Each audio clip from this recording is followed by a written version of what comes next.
Viewers welcome back in our program जी doctor साहब अगले इशू तो पहला ਅਸੀਂ ਆਪਣੇ ਦਰਸ਼ਕਾਂ ਦੇ ਜੋ ਫੇਸਬੁੱਕ ਕਮੈਂਟ ਹੈ ਉਹ ਲਵਾਂਗੇ ਜੀ ਡਾਕਟਰ ਸਾਹਿਬ देखो नवाज चौधरी लिखते हैं डॉक्टर साहब सलाम and peace upon all of you the stream video is not working like it used to be I hope the team TV84 will fix this problem because we miss your best program and unique words Khalistan जिंदाबाद पाकिस्तान जिंदाबाद बहुत शुक्रिया चौधरी साहब मैं भी 2-3 दिन तो ये महसूस कर रहे हैं कि कुछ गड़बड़ है और कुछ ने लिखा भी और मैं अगेन अज ये डायरैक्ट किया है टीम नूं कि भी देखो की चल रहा है क्योंकि ये ठीक नहीं है फेसबुक के राही साडे वड्डी गिणती च वीर भैणां तक ये मैसेज पहुँचता है और असीं जरूर इस वल गौर करांगे कुलजीत सिंह लिखते हैं everyone please share the live link बहुत शुक्रिया वीर कुलजीत सिंह जी सतपाल सिंह पुरेवाल डॉक्टर साहब जी गुरफतेह प्रवान करो जी अत दुखदाई है जी जो भी वापर रहा और इन्हां दा RSS का दूजा है और दलजीत सिंह होरां ने नवाज साहब नूं सलाह दी है कि TV84 वैबसाइट ते जाके देखो ठीक है अल्टरनेट वैबसाइट है पर असीं समझते हैं भी फेसबुक राही सानू भी इनपुट मिलती है अपने व्यूअर्स तो कि वो किवें महसूस करते हैं हरदीप सिंह माही लिखते हैं श्री गुरु रामदास जी आप दी सारी टीम नूं चढ़दी कला बख्शण बहुत शुक्रिया माही साहब बलविंदर सिंह वाहिगुरू जी वीर सुखविंदर सिंह रियायत लिखते हैं वाहिगुरू जी का खालसा वाहिगुरू जी की फतेह डॉक्टर साहब ते भैन जी जगमीत सिंह ते हरजीत सज्जन रवि सिंह वर्गे सिंह दुनिया भर सिखां दा नाम उच्चा कर रहे हैं उधर दरबार साहब विच नंगियां तलवारां नाल लड़ के दुनिया भर नूं दे विच सिखां नूं बदनाम कर रहे हैं इन्हां लोकां नूं पता नहीं वाहिगुरू जी कदों दी इन्हां लोकां ते वाहिगुरू दी कदों मेहर होवेगी ये लोग कौम लई अपना फर्ज पछाणनगे जी वीर सुखविंदर सिंह जी असीं तुहाडे जज्बिਆਂ ਦੇ ਨਾਲ पूरी तरह सहमत हैं मैं इसलिए इस खबर नूं डिस्कस करना भी योग नहीं समझिया ये दुखदाई हुंदा है कि और अल्टीमेटली जिहड़ा है ये साडे लई बड़ा नैगेटिव ना पक्की इमेज जिहड़ा है वो जांदा है वीर मोहम्मद अंसीर लिखते हैं good to see you every morning sir live Facebook good show thanks बहुत शुक्रिया अंसर साहब बेअंत सिंह वाहिगुरू जी का खालसा वाहिगुरू जी की फतेह डॉक्टर साहब ते बाकी इंडिया वाले लीडरां दा एक ही काम है जी ठूठा दे के बाहर भेज रहे हैं कि ये RSS दे नाल जो उन्हां दा चल रहा राजा मुक्तसर वाहिगुरू जी का खालसा वाहिगुरू जी की फतेह कुलदीप सिंह खम जी ने भी फतेह बुलाई है और इंद्रजीत जसप्रीत धामी जे इंडिया पता नहीं हुण की लिखा है लत ना फसावे तो Pakistan will be very good ये कोई शक नहीं है ये अपने गरीबां का ही ध्यान रखना इन्ना ही काफ़ी है जी और भुपिंदर सिंह लिखते हैं डॉक्टर साहब ये हथियार भी कागजां च ही खरीद रहे हैं हिंदुस्तान हाँ ये कोई शक नहीं है पर यह है भी वड्डा जिहड़ा बजट है इस वेले हथियारां दे नां थल्ले ये स्विस बैंकां च इन्हां दा जरूर जमा हो रहा होएगा जी डॉक्टर साहब बिल्कुल रोहिंग्या इशू असीं इस गल दा फखर महसूस करते हैं कि असीं उन्हां पहलियां आवाज़ां चों सां जिन्हां ने रोहिंग्या भरावां भैणां दे लई आवाज़ बुलंद कीती और सिख कौम दे नाते यूनाइटेड सिक्स होए खालसा एड होए अज भी बांग्लादेश दे विच उन्हां दे कैंप्स दे विच हज़ारां लोकां नूं लंगर मैडिकल फैसिलिटीज़ ये सिख जथेबंदियां प्रोवाइड कर रही हैं हुण हौली दुनिया दे विच इस आवाज़ नूं कि भाई इन्हां दी सार लो और ऑक्सफोर्ड यूनिवर्सिटी जिथों ये सू आंग सूची पढ़ के गई सी उन्होंने उदी फोटो ला दी जी उन्होंने लाई हुई सी कोई ऑनर दिता सी वो वापस ले लिया और अज ये खबर सी कि European Union to cut ties with Myanmar military chiefs over Rohingya crisis कि यूरोपियन यूनियन ने कहा कि भी ये जो रोहिंग्या का क्राइसिस है असीं इन्हां दे नाल उन्हां दे मिलिटरी चीफ्स के नाल कट रहे हैं संबंध European Union is to halt ties with senior Myanmar military chiefs to protest the disproportionate use of force against the Rohingya minority, according to an agreement seen by Agence France Presse AFP दी खबर है उन्होंने कहा भी agreement के थल्ले उन्होंने कहा भी असीं एक कट कर रहे हैं कनैक्शन क्योंकि रोहिंग्या के खिलाफ लोड़ तो ज्यादा फोर्स इस्तेमाल हो रही है the block also warns it could consider sanctions if there is no improvement in the crisis in which more than 500,000 Rohingya Muslims have fled a military crackdown into Bangladesh since August, a situation the UN says like amounts to ethnic cleansing. UN ਨੇ ਤਾਂ already ਕਿਹਾ ਸੀ ethnic cleansing ਹੈ ਉਹਨਾਂ ਦੇ human rights commissioner ਨੇ, ਲੇਕਿਨ ਇਹ ਜਿਹੜੀ ਯੂਰਪੀਅਨ ਯੂਨੀਅਨ ਵੱਲੋਂ ਜਿਹੜੀ ਇਹ ਕੱਟਿਆ ਜਾਣਾ ਉਹਨਾਂ ਦਾ, ਇਹ ਹੁਣ ਰੀਅਲ ਜਿਹਨੂੰ ਕਹਿੰਦੇ ਨੇ ਕਿ it has started hurting them.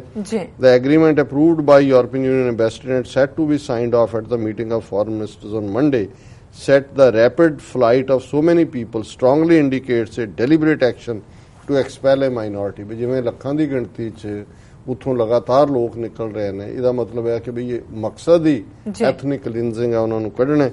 In the light of disproportionate use of force carried out by security forces, the European Union and its member states will suspend invitations to the Commander-in-Chief of the Myanmar-Burma Armed Forces and senior military officers and review all political defense cooperation, the agreement says. और ये उन्होंने finally European Union currently bans the export of arms and equipment that can be used for internal repression, but said it may consider additional measures if the crisis doesn't improve.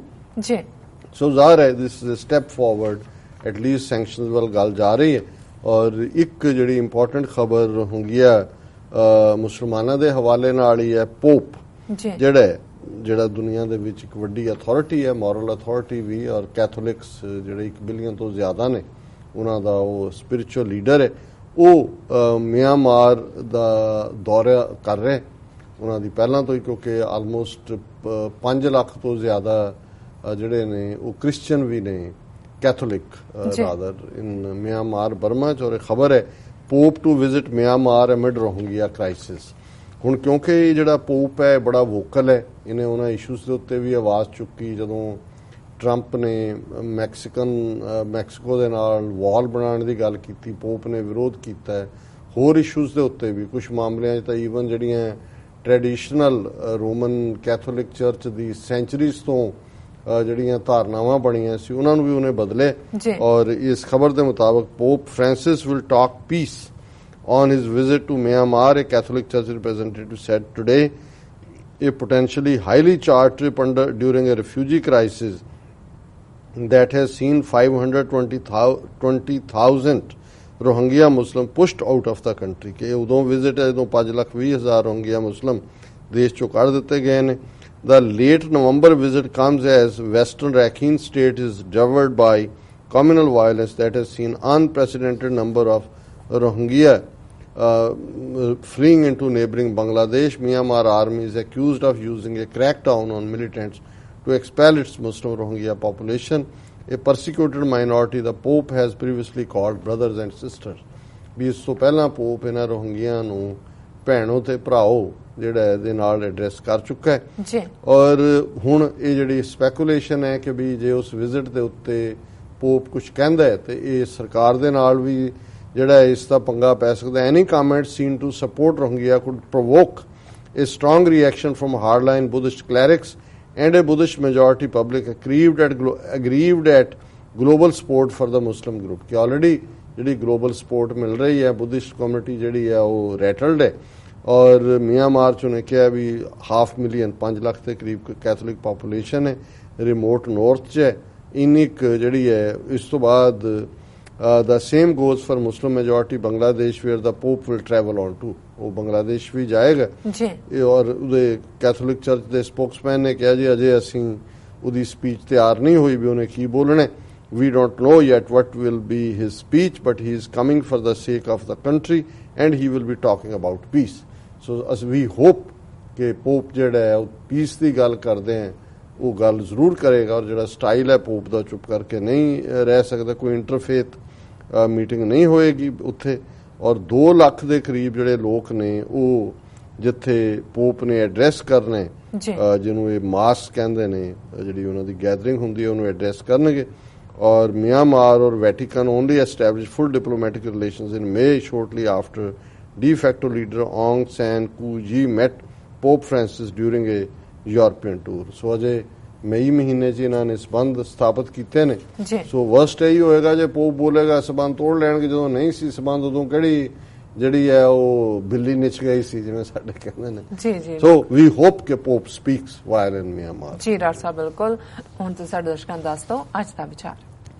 ਦੇਖੋ ਅਸੀਂ Thursday ਨੂੰ ਭਗਤ ਰਵਿਦਾਸ ਜੀ ਦੀ ਬਾਣੀ ਦੇ ਸ਼ਬਦ ਦੀ ਵਿਚਾਰ ਕਰਦੇ. ਅੱਜ ਅਸੀਂ ਰਾਗ ਸੂਹੀ ਦਾ ਸ਼ਬਦ ਬਾਣੀ ਸ਼੍ਰੀ ਰਵਿਦਾਸ ਜੀਓ ਕੀ ਇੱਕ ਓੰਕਾਰ ਸਤਿਗੁਰ ਪ੍ਰਸਾਦ ਸ਼ਬਦ ਨੂੰ ਚੁਣੇ। ਸਹਿ ਕੀ ਸਾਰ ਸੁਹਾਗਨ ਜਾਣੇ, ਤਜ ਅਭਮਾਨ ਸੁਖ ਰਲੀਆਂ ਮਾਨੇ, ਤਨ ਮਨ ਦੇ ਨਾ ਅੰਤਰ ਰਾਖੈ, ਅਵਰਾ ਦੇਖ ਨਾ ਸੁਨੈ ਅਪਾਖੈ, ਸੋ ਕਤ ਜਾਣੈ ਪੀਰ ਪਰਾਈ, ਜਾਂ ਕੈ ਅੰਤਰ ਦਰਦ ਨਾ ਪਾਈ ਰਹੋ। ਇਹ ਸੈਂਟਰਲ ਹੈ ਵਿਚਾਰ ਸ਼ਬਦ ਦਾ ਜੀ ਕਿ ਭਾਈ ਜਿਹਦੇ ਅੰਦਰ ਜਿਹਨੇ ਵਾਹਿਗੁਰੂ ਦੇ ਵਿਛੋੜੇ ਦੀ ਪੀੜ ਨੂੰ ਮਹਿਸੂਸ ਨਹੀਂ ਕੀਤਾ, ਜਿਹਦੇ ਅੰਦਰ ਪੀੜ ਨਹੀਂ ਹੈ, ਸੋ ਕਤ ਜਾਣੈ ਪੀਰ ਪਰਾਈ, ਉਹ ਕਿਸੇ ਹੋਰ ਦੀ ਪੀੜ ਨੂੰ ਕਿਵੇਂ ਸਮਝ ਸਕਦਾ ਹੈ। ਜੀ ਹੁਣ ਇਹ ਪੀੜ ਕੋਈ ਲੱਤ ਦੁਖਦੇ ਜਾਂ ਸਿਰ ਦੁਖਦੇ ਦੀ ਪੀੜ ਨਹੀਂ ਹੈ, ਇਹ ਵਿਛੋੜੇ ਦੀ ਪੀੜ ਦੀ ਗੱਲ ਹੈ। ਔਰ ਇਸ ਨੂੰ ਅਸੀਂ ਪੜ੍ਹਦੇ ਹਾਂ ਕਿ ਭਾਈ ਜਦੋਂ ਅਸੀਂ ਸ਼ਬਦ ਹਜ਼ਾਰੇ 'ਚ ਵੀ ਇਹ ਪੜ੍ਹਦੇ ਹਾਂ ਕਿ ਕੌਣ ਜਾਣੇ ਪੀਰ ਪਰਾਈ, ਜੀ ਫਿਰ ਇਹ ਹਮ ਨਹੀਂ ਚਿੰਤ ਪਰਾਈ ਰਹਾਓ, ਅਗਮ ਅਗੋਚਰ ਅਲਖ ਅਪਾਰ, ਚਿੰਤਾ ਕਰੋ ਹਮਾਰੀ, ਜਲ ਥਲ ਮਈਲ ਭਰਪੁਰ ਲੀਨਾ, ਕਟ ਕਟ ਜੋਤ ਤੁਮਾਰੀ, ਸਿੱਖ ਮਤ ਸਭ ਬੁੱਧ ਤੁਮਾਰੀ, ਮੰਦਰ ਛਾਵਾਂ ਤੇਰੇ। ਹੁਣ ਪੁਰਾਤਨ ਪੰਜਾਬੀ ਚ ਮੰਦਰ ਘਰ ਨੂੰ ਕਹਿੰਦੇ ਸੀ, ਮੈਂ ਤੇਰੇ ਦਿੱਤੇ ਘਰ ਚ ਰਹਿੰਦਾ, ਮੰਦਰ ਛਾਵਾਂ ਤੇਰੇ, ਤੁਧ ਬਿਨ ਅਵਰ ਨਾ ਜਾਣਾ ਮੇਰੇ ਸਾਹਿਬ, ਗੁਣ ਗਾਵਾਂ ਨਿਤ ਤੇਰੇ, ਜੀ ਜੰਤ ਸਭ ਸ਼ਰਨ ਤੁਮਾਰੀ, ਸਰਬ ਚਿੰਤ ਤੁਧ ਪਾਸੇ, ਜੋ ਤੁਧ ਭਾਵੇ ਸੋਈ ਚੰਗਾ, ਇੱਕ ਨਾਨਕ ਕੀ ਅਰਦਾਸੇ। ਸੋ ਇੱਥੇ ਵੀ ਭਾਵ ਇਹ ਹੈ ਕਿ ਸੋ ਕਤ ਜਾਣੈ ਪੀਰ ਪਰਾਈ, ਉਹ ਪਰਾਈ ਪੀੜ ਨੂੰ ਕਿਵੇਂ ਸਮਝ ਸਕਦਾ ਹੈ, ਜਾਂ ਕਿ ਅੰਤਰ ਦਰਦ ਨਾ ਪਾਈ, ਜਿਹਨੇ ਉਸ ਦਰਦ ਨੂੰ ਹੰਡਾਇਆ ਨਹੀਂ ਹੈ। ਔਰ ਇਹੀ ਫਿਰ ਸ਼ੁਰੂਆਤ ਹੈ ਸ਼ਬਦ ਦੀ, ਸਹਿ ਕੀ ਸਾਰ ਸੁਹਾਗਨ ਜਾਣੇ, ਤਜ ਅਭਮਾਨ ਸੁਖ ਰਲੀਆਂ ਮਾਣ, ਕਿ ਆਪਣੇ ਪਿਆਰੇ ਦੀ ਕਦਰ, ਸਾਰ ਕਦਰ ਨੂੰ ਕਹਿੰਦੇ ਨੇ ਜੀ, ਆਪਣੇ ਸ਼ੌਹ ਦੀ, ਆਪਣੇ ਪਿਆਰੇ ਦੀ, ਆਪਣੇ ਪ੍ਰਭੂ ਰੂਪ ਪਤੀ ਦੀ ਕਦਰ ਉਹੀ ਸੁਹਾਗਨ ਜਾਣਦੀ ਹੈ। ਹੁਣ ਇੱਥੇ ਸੁਹਾਗਨ ਔਰ ਦੁਹਾਗਨ ਦੁਨਿਆਵੀ ਸ਼ਬਦ ਨੇ, ਪਰ ਜਿਹੜੇ ਰੱਬ ਨਾਲ ਮਿਲੀਆਂ ਹੋਈਆਂ ਰੂਹਾਂ ਨੇ ਉਹ ਸੁਹਾਗਣਾ ਨੇ, ਜੀ ਜਿਹੜੀਆਂ ਰੱਬ ਨਾਲੋਂ ਟੁੱਟੀਆਂ ਹੋਈਆਂ ਰੂਹਾਂ ਨੇ, ਇਨਸਾਨ ਨੇ, ਉਹ ਦੁਹਾਗਣ ਨੇ। ਔਰ ਭਗਤ ਰਵਿਦਾਸ ਜੀ ਫਰਮਾਉਂਦੇ ਨੇ ਕਿ ਭਾਈ ਉਸ ਵਾਹਿਗੁਰੂ ਦੇ ਪਿਆਰ ਦੀ ਕਦਰ ਉਸ ਨਾਲ ਜੁੜਿਆ ਹੋਇਆ ਗੁਰਮੁਖ ਜੁੜੀ ਹੋਈ ਰੂਹ ਜਾਣ ਸਕਦੀ ਹੈ, ਕਿਉਂਕਿ ਉਸ ਨੇ ਆਪਣੇ ਹੰਕਾਰ ਨੂੰ ਛੱਡ ਦਿੱਤੇ। ਤਜ ਅਭਮਾਨ ਸੁਖ ਰਲੀਆਂ ਮਾਣੇ, ਉਹਨਾਂ ਨੇ ਹੰਕਾਰ ਨੂੰ ਛੱਡਿਆ ਤੇ ਉਹ ਵਸਲ ਦੇ ਆਨੰਦ ਨੂੰ ਉਹ ਰੂਹਾਂ ਮਾਣਦੀਆਂ ਨੇ, ਮਿਲਾਪ ਦੇ ਰੰਗ ਨੂੰ ਮਾਣਦੀਆਂ ਨੇ। ਤਨ ਮਨ ਦੇ ਨਾ ਅੰਤਰ ਰੱਖੇ, ਉਹਨਾਂ ਗੁਰਮੁਖ ਰੂਹਾਂ ਨੇ ਆਪਣਾ ਤਨ ਮਨ ਧਨ ਸਭ ਸੌਂਪ ਗੁਰ ਕੋ ਹੁਕਮ ਮੰਨੀ ਹੈ ਪਾਈ, ਉਹਨਾਂ ਨੇ ਆਪਣਾ ਸਭ ਕੁਝ ਰੱਬ ਨੂੰ ਦੇ ਦਿੱਤਾ, ਉਹਨਾਂ ਨੇ ਕੋਈ ਰੱਬ ਨਾਲੋਂ ਵਿਥ ਨਹੀਂ ਰੱਖੀ। ਅਵਰਾ ਦੇਖ ਨਾ ਸੁਣਿਆ ਪਾਖੈ, ਜਿਹੜੇ ਹੋਰ ਤੁਰੇ ਫਿਰਦੇ ਨੇ ਇੱਧਰ ਉੱਧਰ, ਉਹਨਾਂ ਦੀਆਂ ਗੱਲਾਂ ਸੁਣ ਕੇ, ਉਹਨਾਂ ਦਾ ਪ੍ਰਭਾਵ ਕਬੂਲ ਕੇ, ਉਹਨਾਂ ਨੇ ਆਪਣੀ ਵਿਥ ਰੱਬ ਨਾਲ ਨਹੀਂ ਪਾਈ, ਉਹ ਬੋਲ ਕਬੋਲ ਨਹੀਂ ਬੋਲੇ, ਉਹ ਰੱਬ ਉਹ ਕੋਈ ਮੰਦੀ ਗੱਲ ਨਹੀਂ ਸੁਣਦੇ। ਇਸ ਨੂੰ ਹੀ ਅਸੀਂ ਕਹਿੰਦੇ ਅਪਾਖੇ, ਨਾ ਬੋਲਣ ਯੋਗ ਭਾਸ਼ਾ। ਫਿਰ ਹੈ ਦੁਖੀ ਦੁਹਾਗਣ ਦੋਏ ਪੱਖ ਹੀਨੀ, ਜਿਨ ਨਾਹ ਨਿਰੰਤਰ ਭਗਤ ਨਾ ਕੀਨੀ, ਪੁਰ ਸਲਾਤ ਕਾ ਪੰਥ ਦੁਹੇਲਾ, ਸੰਗ ਨਾ ਸਾਥੀ ਗਵਨ ਇਕੇਲਾ। ਹੁਣ ਪੇਕੇ ਤੇ ਸਹੁਰੇ, ਜੀ ਹੁਣ ਬਹੁਤ ਵਾਰੀ ਗੁਰਮਤਿ ਹੋਏਗਾ ਵੀ ਇਹ ਜਿਹੜਾ ਸਾਡੀ ਦੁਨੀਆ ਹੈ ਜਿਹਨੂੰ ਅਸੀਂ ਆਪਣਾ ਆਨੰਦ ਸਮਝ ਕੇ ਸਮਝਦੇ ਹਾਂ ਫੋਰਐਵਰ, ਇਹ ਪੇਕਾ, ਪਰ ਜਾਣਾ ਅਲਟੀਮੇਟਲੀ ਸਹੁਰੇ, ਕਿ ਜਿੱਥੋਂ ਇਹ ਤੁਹਾਡਾ ਟੈਂਪਰੇਰੀ ਪਾਰਟ ਹੈ। ਜਿਵੇਂ ਸਹੁਰੇ ਜਿਹੜਾ ਹੈ ਉਹ ਤੁਹਾਡਾ ਪੱਕਾ ਘਰ ਹੁੰਦਾ, ਜਿੱਥੇ ਤੁਸੀਂ ਪਲਦੇ ਜ਼ਰੂਰ ਹੋ ਪਰ ਇਹ ਤੁਹਾਡਾ ਪੱਕਾ ਨਹੀਂ ਹੁੰਦਾ। ਇਸੇ ਤਰ੍ਹਾਂ ਇਹ ਦੁਨੀਆ ਤੇ ਰੱਬ ਦੀ ਦੁਨੀਆ ਨੂੰ ਪੇਕੇ ਔਰ ਸਹੁਰੇ ਦੀ ਸੰਗਿਆ ਗੁਰੂ ਸਾਹਿਬ ਨੇ ਬਾਣੀ 'ਚ ਦਿੱਤੀ ਹੈ ਕਿ ਦੋਏ ਦੁਹਾਗਣ ਦੋਏ ਪੱਖ ਹੀਨੀ।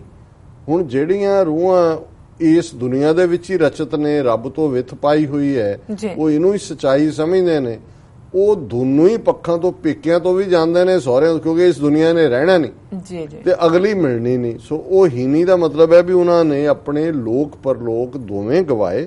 ਦੁਖੀ ਦੁਹਾਗਣ ਦੋਏ ਪੱਖ ਹੀਨੀ, ਜਿਨ ਨਾ ਨਿਰੰਤਰ ਭਗਤ ਨਾ ਕੀਨੀ, ਉਹਨਾਂ ਨੇ ਇੱਕ ਰਸ ਰੱਬ ਦੀ ਬੰਦਗੀ ਨਹੀਂ ਕੀਤੀ, ਇਸ ਲਈ ਲੋਕ ਪਰਲੋਕ ਉਹਨਾਂ ਦਾ ਦੋਨੋਂ ਹੀ ਜਿਹੜੇ ਨੇ ਉਹ ਅਸਫਲ ਹੋਏ। ਪੁਰ ਸਲਾਤ ਕਾ ਪੰਥ ਦੁਹੇਲਾ, ਇਹ ਇਸਲਾਮ ਦੇ ਵਿਸ਼ਵਾਸ ਦੇ ਮੁਤਾਬਕ ਜਿਹੜਾ ਦੋਜ਼ਖ ਹੈ, ਜਿਹਨੂੰ ਨਰਕ ਅਸੀਂ ਕਹਿੰਦੇ ਹਾਂ, ਉਸ ਦੇ ਉੱਤੇ ਇੱਕ ਪਤਲਾ ਜਿਹਾ ਪੁਲ ਬਣਿਆ ਹੋਇਆ ਹੈ ਜਿਹਨੂੰ ਪੁਲ ਸਿਰਾਤ ਕਹਿੰਦੇ ਨੇ। ਉਹਦਾ ਨਾਂ ਪੁਲ ਸਿਰਾਤ ਹੈ। ਉਹ ਬੜਾ ਵਾਲ ਨਾਲੋਂ ਵੀ ਜਿਹੜਾ ਉਹ ਬਰੀਕ ਹੁੰਦਾ ਹੈ ਔਰ ਉਸ ਦੇ ਉੱਤੇ ਤੇ ਜਿਹੜਾ ਉਸ ਦੇ ਉੱਤੋਂ ਲੰਘਣਾ ਪੈਂਦਾ। ਇਸਲਾਮ ਦਾ ਵਿਸ਼ਵਾਸ ਹੈ ਕਿ ਰੂਹਾਂ ਨੂੰ ਅਲਟੀਮੇਟਲੀ ਉਸ ਪੁਰਸਲਾਤ ਤੋਂ ਜਿਹੜਾ ਦੋਜ਼ਖ ਦੇ ਉੱਪਰ ਹੈ ਔਰ ਵਾਲ ਤੋਂ ਵੀ ਜਿਹੜਾ ਹੈ ਉਹ ਪਤਲਾ ਹੈ ਉਸ ਤੋਂ ਲੰਘ। ਪੁਰਸਲਾਤ ਕਾ ਪੰਥ ਦੁਹੇਲਾ, ਦੁਹੇਲਾ ਦਾ ਮਤਲਬ ਵੀ ਬੜਾ ਔਖਾ ਸਫ਼ਰ ਹੈ ਮਰਨ ਤੋਂ ਬਾਅਦ ਦਾ। ਪੁਰਸਲਾਤ ਚੋਂ ਨਿਕਲਣਾ ਪੈਂਦਾ। ਸੰਗ ਨਾ ਸਾਥੀ ਗਵਨ ਇਕੇਲਾ, ਉਸ ਸਫ਼ਰ ਦੇ ਵਿੱਚ ਜਿਹੜਾ ਮੌਤ ਤੋਂ ਬਾਅਦ ਹੈ ਕੋਈ ਸੰਗੀ ਨਹੀਂ ਜੀ, ਕੋਈ ਸਾਥੀ ਨਹੀਂ। ਸਾਹਿਬ ਸੰਭਾਲੇ ਪੰਧ ਨਿਹਾਲੇ, ਅਸਾਂ ਵੀ ਉੱਥੇ ਜਾਣਾ। ਹੁਣ ਇਹ ਉਹ ਮੰਜ਼ਲ ਹੈ ਜਿਹੜੀ ਅਲਟੀਮੇਟ ਸਭ ਦੀ ਹੈ, ਸੰਤ ਦੀ ਵੀ ਹੈ, ਚੋਰ ਦੀ ਵੀ ਹੈ। ਪਰ ਜਿਹਨੇ ਇਹ ਜੀਵਨ ਗਵਾਇਆ ਉਸ ਦੇ ਲਈ ਉਹ ਪੁਰਸਲਾਤ ਹੋਏ ਜਾਂ ਕੋਈ ਹੋਰ ਦੋਜ਼ਖ ਦੀ ਅੱਗ ਹੋਏ, ਇਹ ਵਿਸ਼ਵਾਸ ਨੇ। ਅਸੀਂ ਇਹਨਾਂ ਦੇ ਉੱਤੇ ਜਿਹੜਾ ਉਹ ਮੰਨਾ ਕਰਦੇ ਆ ਵਿਸ਼ਵਾਸ ਦੇ ਨਾਲ। ਔਰ ਅਖੀਰਲਾ ਜਿਹੜਾ ਫਰਮਾਨ ਹੈ, ਦੁਖੀਆ ਦਰਦਵੰਦ ਦਰ ਆਇਆ, ਬਹੁਤ ਪਿਆਸ ਜਵਾਬ ਨਾ ਪਾਇਆ, ਕਹਿ ਰਵਿਦਾਸ ਸਰਣ ਪ੍ਰਭ ਤੇਰੀ, ਜਿਉਂ ਜਾਨੋ ਤਿਉਂ ਕਰ ਗਤ ਮੇਰੀ। ਹੁਣ ਉੱਪਰ ਇਹ ਸਾਰੇ ਭਾਵ ਦੇ ਕੇ ਕਿ ਪੁਰਸਲਾਤ ਹੈ ਔਰ ਕਿਵੇਂ ਲੋਕ ਪਰਲੋਕ ਦੋਨੋਂ ਚਲੇ ਜਾਂਦੇ ਨੇ, ਤੇ ਫਿਰ ਇਹ ਹੁਣ ਵੇਦਨਾ ਰੂਪੀ ਦਿਲ ਪ੍ਰਭੂ ਦੇ ਰੱਬ ਦੇ ਪਿਆਰ ਦੇ ਵਿੱਚ ਭਰ ਕੇ ਦਿਲ ਦੇ ਅੰਦਰ ਉਸ ਦਾ ਪਿਆਰ, ਤੇ ਇਹ ਅਰਦਾਸ ਹੈ ਦੁਖੀਆ ਦਰਦਮੰਦ ਦਰ ਆਇਆ, ਕਿ ਮੈਂ ਦੁਖੀਆ ਵਿਛੋੜੇ ਦਾ ਦੁੱਖ ਦਰਦ ਦੇ ਨਾਲ ਭਰਿਆ ਹੋਇਆ ਤੇਰੇ ਦਰ ਤੇ ਆਇਆ। ਬਹੁਤ ਪਿਆਸ ਜਵਾਬ, ਮੇਰੇ ਅੰਦਰ ਬਹੁਤ ਪਿਆਸ ਹੈ ਤੈਨੂੰ ਮਿਲਣ ਦੀ, ਪਰ ਤੁਸੀਂ ਕਿਉਂ ਜਵਾਬ ਨਹੀਂ ਦਿੰਦੇ, ਤੁਸੀਂ ਮੈਨੂੰ ਕਿਉਂ ਆਪਣੇ ਗਲ ਨਾਲ ਨਹੀਂ ਲਾਉਂਦੇ। ਕਹਿ ਰਵਿਦਾਸ ਸਰਣ ਪ੍ਰਭ ਤੇਰੀ, ਭਗਤ ਰਵਿਦਾਸ ਜੀ ਫਰਮਾਉਂਦੇ ਨੇ ਕਿ ਹੇ ਵਾਹਿਗੁਰੂ ਮੈਂ ਤੇਰੀ ਸ਼ਰਨ ਚ ਹਾਂ, ਜਿਉਂ ਜਾਨੋ ਤਿਉਂ ਕਰ ਗਤ ਮੇਰੀ, ਜਿਵੇਂ ਵੀ ਹੋ ਸਕੇ ਤਿਵੇਂ ਮੇਰੀ ਹਾਲਤ ਸਵਾਰ ਦੇ। ਜਿਵੇਂ ਵੀ ਹੁੰਦਾ ਜਿਹੜਾ ਵੀ ਰਸਤਾ ਹੈ ਮੈਨੂੰ ਤੂੰ ਆਪਣੇ ਨਾਲ ਮਿਲਾ ਲੈ। ਦੁਖੀਆ ਦਰਦਵੰਦ ਦਰ ਆਇਆ, ਬਹੁਤ ਪਿਆਸ ਜਵਾਬ ਨਾ ਪਾਇਆ, ਕਹਿ ਰਵਿਦਾਸ ਸਰਣ ਪ੍ਰਭ ਤੇਰੀ, ਜਿਉਂ ਜਾਨੋ ਤਿਉਂ ਕਰ ਗਤ ਮੇਰੀ। ਇਹ ਅੱਜ ਦਾ ਵਿਚਾਰ। ਤੁਹਾਡਾ ਬਹੁਤ ਬਹੁਤ ਸ਼ੁਕਰੀਆ, ਤੁਸੀਂ ਅੱਜ ਦੇ ਅਹਿਮ ਇਸ਼ੂ ਤੇ ਅੱਜ ਦਾ ਵਿਚਾਰ ਸਾਡੇ ਦਰਸ਼ਕਾਂ ਨਾਲ ਸਾਂਝਾ ਕੀਤਾ। ਇਸ ਨਾਲ ਆਪਣੇ ਵਿਊਅਰਸ ਕੋਲ ਲੈਣੇ ਇਜਾਜ਼ਤ। ਵਿਊਅਰਸ, ਸਾਡੇ ਪ੍ਰੋਗਰਾਮ ਦਾ ਸਮਾਂ ਇੱਥੇ ਸਮਾਪਤ ਹੁੰਦਾ। ਤੁਸੀਂ ਆਪਣੀ ਰਾਏ ਤੇ ਸੁਝਾਅ ਸਾਨੂੰ ਭੇਜਣਾ ਭੁੱਲਣਾ ਸਾਡੇ ਇਸ ਪਤੇ ਤੇ sos@tv84.tv ਤੇ। ਅਸੀਂ ਆਪਣਾ ਪ੍ਰੋਗਰਾਮ ਲੈ ਕੇ ਫਿਰ ਦੁਬਾਰਾ ਹਾਜ਼ਰ ਹੋਵਾਂਗੇ। ਤਦ ਤੱਕ ਲਈ ਮੈਨੂੰ ਤੇ ਆਪਣਾ ਸੁਣਾ ਗਿਆ ਦੋ। ਦੇਖਦੇ ਰਹੋ TV84। ਬੁਲਾ ਦੇ ਫਤਿਹ। ਵਾਹਿਗੁਰੂ ਜੀ ਕਾ ਖਾਲਸਾ, ਵਾਹਿਗੁਰੂ ਜੀ ਕੀ ਫਤਿਹ।